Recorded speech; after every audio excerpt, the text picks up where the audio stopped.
Hey guys, coming at you from the studio. This is kind of a fun project I'm working on for the woodcarving school. I wanted to bring you a little bit of a tip.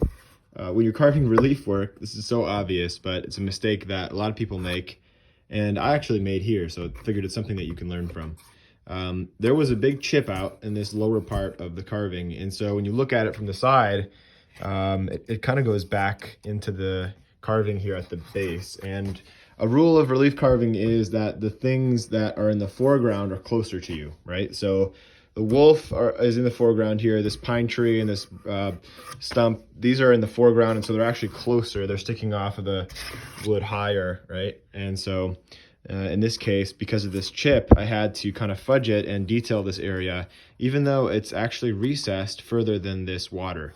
So this will kind of distort the carving a bit. I managed to fudge it, but a good thing to keep in mind when you're doing these relief carvings is to make sure and set up the carving when you're roughing out so that the things in the foreground are closest to you.